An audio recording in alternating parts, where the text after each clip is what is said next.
Hello and welcome you to a very simple Python program that makes use of class and object along with very popular data type like list and dictionary.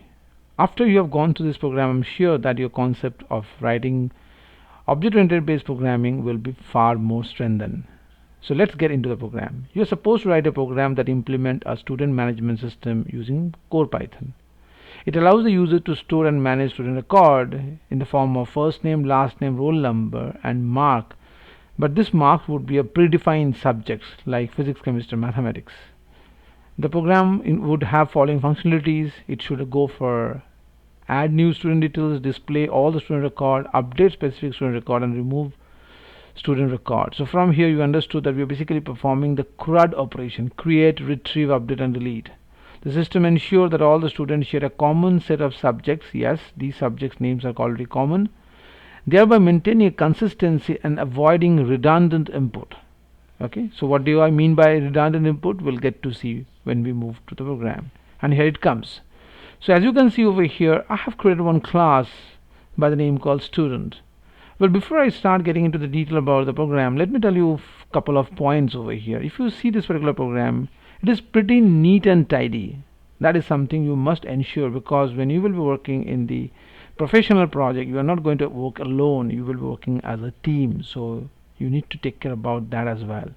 Like for example, I have maintained a comment line over here that clearly makes it very easily readable that this particular block of code is meant to do what particular task. So for that reason, it should be good enough that if you follow this approach.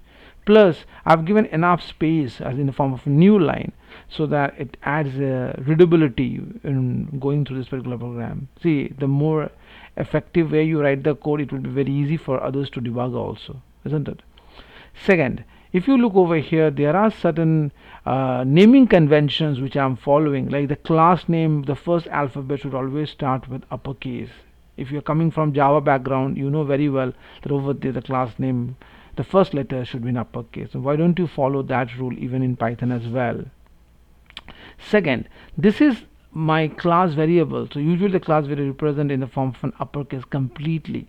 Why? Because in the use case it was stated that these are going to be predefined subjects and they are going to be the common subject for all the students. So for that reason we should always write it as a class variable, hence it will become common for every student that you're creating from this particular class. Okay, next, inside the constructor, what I'm doing is that I'm initializing my list. So list will be holding the information of the students. Now over here I want to make it very specific, like if you're following YouTube videos or if you take any code from any AI extensions, you will find that by default these data types are not mentioned because Python comes up with a feature called type inference. So again I'm telling you, if you take any help from AI extensions or YouTube video, you might notice that these data types are not been mentioned, and that's something you have to be careful. While you're applying for a new freshers level job, it will be good practice that you mention the data type by yourself. So if you're taking the help from any AI extension, it will not be there, so it will be your responsibility to add these data types. Why? Because when you share this particular code with the HR recruiters, they will find these things very interesting, because that's not what they will be habituated, because your other students who are applying for the job, they will not write this approach. So why do we make the same mistake? Let's stand out of the box. So add these data types from your side by default. Okay, so we have mentioned this common subject name because these subject name are common for all the students, so it doesn't make any sense that you will type this particular name every time. Why should you do that? Because it will add ambiguity, or it might create inconsistency as you spell this word. In each time you might spell it in different way. I'm not saying going to might, it may be that you are spelling this word in a different way, so the search operation will be very complex. So instead of doing that, you put these particular subject name as a common so that you don't have to take the input, and thereby you maintain the consistency and avoid redundant input, because you don't need to write it again and again. Okay, so that's how the class variable comes in picture. And since the class variable, so it will be accessible directly by the class name followed by dot operator. We'll see that even, and this is my instance variable. Good to go, right? Now I have seen that many people, they put the main method also inside the class. That's not a right approach at all. You should write only those methods which are confined to this particular class. I mean to say that you write these methods which are very much related to the class. Don't write this main method inside the class, because main is totally going to provide a connectivity. So include only those methods which are required for the class definition, okay, and keep it outside the class scope. And again, as I said, you follow the comment line approach. So here I've defined the main method. That's great. And here I'm giving a call, and I've seen that many people, they don't write this particular statement. They like, see, Python gives you the flexibility to the code in a very simple way, but when you're applying for a corporate job, there has to be some protocol that you need to be maintained. So for that reason, this particular statement is very important, and you are giving a call to the main method, and the main is not inside the class. So directly you give a call to the main method without creating any object of the student. So please keep this point in mind. So once the control comes right over here, you will be displayed with this particular statement. What is that? Here you are creating the instance of the class. Again, the same thing. If you take the help of a extension, be sure this particular portion will not be there, and that's something you need to add by yourself to stand out of the box. So ref colon student, student is the class name, and make sure the first letter S should be in uppercase. Okay, I am saying this thing repeatedly because this is where people often go, I won't say wrong, but they fall in the trap which majority of people will fall. So here we have created a reference variable of the class student. Great. And now we are in infinite loop. This will display me the following messages. Look over here. I have given enough statement that makes it more readable for the people to understand. So do these things. Okay, these are like non-functional requirements. Your client will tell you the functional requirements that he or she is expecting from you, but the non-functional requirement has to be stated from your side. That adds actually the good expertise of your program. Like over here, I have applied try except block, because what if user gives some wrong input, right? If my input is not in this particular option 1 to 5 I am supposed to give, but if somebody gives 6, then what will happen? In that case, it will come to the except block and it will say invalid input, and it will continue. You will get back to the while loop again, and you can write the program once again. So isn't that good enough? So please take care about this one. Okay, these things will not be said in the program. This is something which you have to do it from your side. Okay, fair enough. Now you are going for the option number 1, that you want to add details. So what you are doing over here, please see very minutely. You're taking 3 input from the user, not the subject details. Why? Just wait for a while. So here I have taken first name. Here also I can put colon str as my string input. You can do it for others also. I just gave for one only. So you're taking the first name as input, last name as input, and this is the roll number which will be of type int. So here I will be writing int. Fair enough, isn't it? So now you give a call to the method add details, and you're passing these 3 arguments from here. I press this particular hyperlink that will take me to the class, and here we are. Look over here in the parameter. I've very clearly specified if name is a string type, ls string type, and int is a roll with integer type. So this approach, please take care about this. Don't just write fname comma lname comma roll. It sounds very, very common, you know. So these are something that will make the HR give you a special attention. Okay, and as you know that this is the method of the class, so the first argument need to be self. So let's come over here and let's see what I have done. Here I'm creating a dictionary, and this is the local variable, because this dictionary I'm not going to use it in other methods. So for that reason I did not write self. There's no need of doing that. And then I'm getting into the for loop, where I'm going to take the input from the user. The name of the subject you don't have to write because it's already over there, so it will just ask, and from here one by one the subject name will come. See, I was telling that this is a class variable. For that reason you will be accessing this particular subject with the help of the class name followed by dot operator. You don't need to create any reference. That's the difference. When you're accessing like a instance variable, for that reason you need a reference, but when you're accessing a class variable, you directly access with the help of a class. So these kind of minute changes will make the thing look very beautiful. See, I've given over here a empty space, and for new line, this thing you should do it for readability purpose.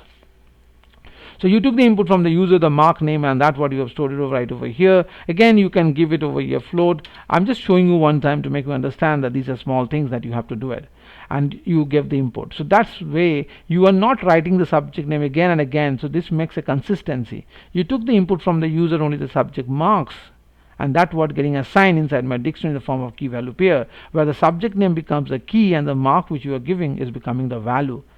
So once you have done this particular thing, all the 3 marks you have given, now is the time when you will be updating your local dictionary. So this is a local dictionary which you are going to update, where first name, last name, roll number, and the mark in the form of what? In the form of this mark. Again, if you see, you took the input from the user, this marks as a dictionary. So that means you are creating a dictionary. Outside is a dictionary, inside is also a dictionary, isn't it? Great. So you have a key, you have a key, you have a key, you have a key over here in the form of a dictionary, and this entire dictionary you're going to add inside a list that is called student. That's really amazing. So you can say that this particular student, which is right over here, is the list. The list contains at every index one dictionary, and inside the dictionary we have got another dictionary in the form of a mark. Trust me, this approach is really amazing, because later on when you work with a web framework like a fast API or even Django, this is something that will play a very crucial role over there, because you will be getting the data from the database in the form of API. Exactly this kind of structure you will be coming across. So make sure you follow this approach. Okay, good to go, right? So that's how you created the add detail method. Now once you go for display, please take care about the display method. Again, the command line empty space, and you come over here. Make sure at first you check whether there is enough information in the student list, because this is a menu driven program, so user without giving any input can also press the display details. I know it makes no sense, but you need to be taking care about that. In that case, if not, that means if there is no instance of a student, then why should you run your program? You should simply state that there is no student to display and you return from here. Again, this is a non-functional requirement. Your client will not tell you have to take care about this, because there is always a possibility that without inserting any student information, the user can click on the display details. So that's how you start with the display. And once you have done that, you run a loop. Don't print the dictionary directly. Don't print the list directly. It's a very bad approach. You need to print it with a proper format that should look good. So here you are giving a proper title to your information, and here you are running a loop in the form of what you are doing, because your mark is actually a dictionary. Since we saw over here it's a dictionary, so we have a function called items which will extract the data in the form of key value pair. The subject is my key and the mark is my value, and that's how we are printing. See how nice and how clear readability it is, rather printing the dictionary altogether.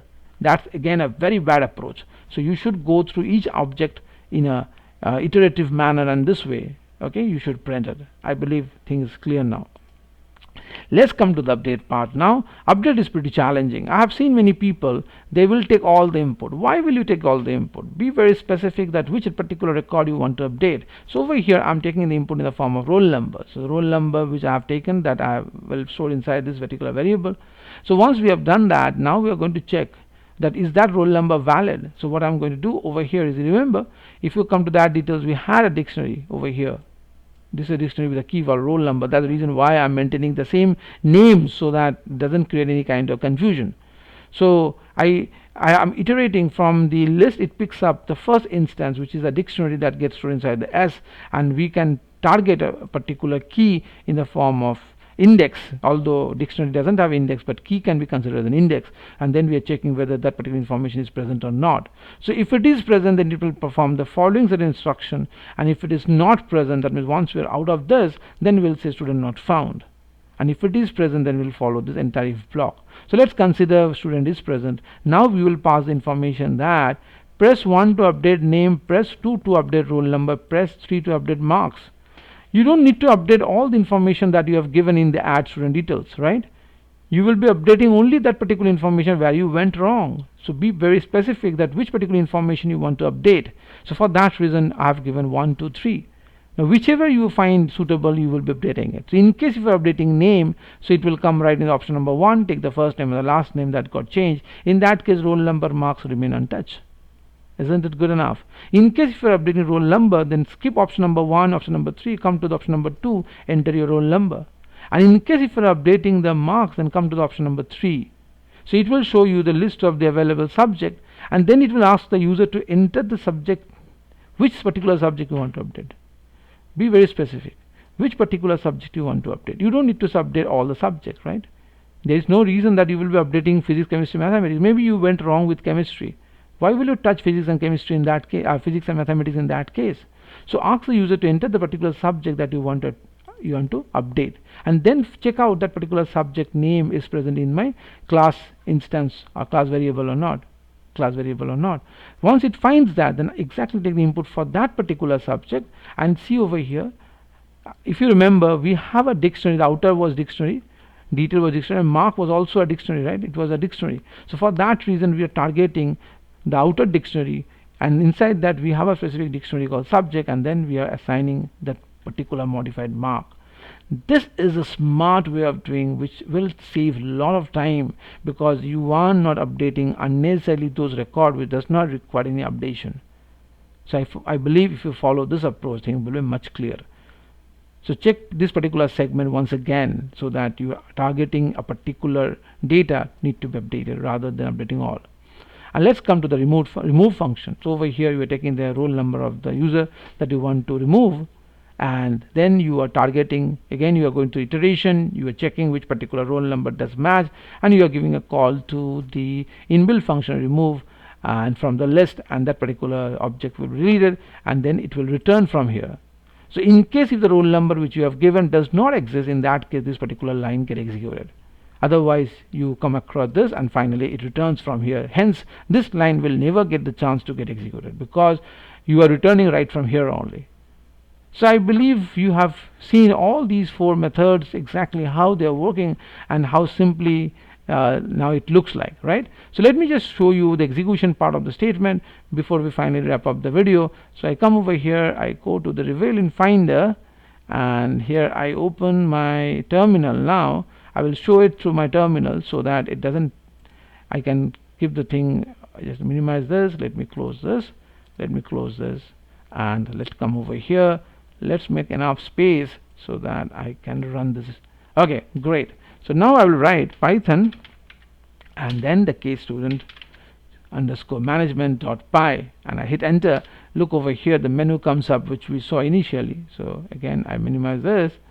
Let me keep it aside so that yes, over here if I keep it like this, and if I put my terminal over here, yes, so every time I don't need to go and adjust it, right?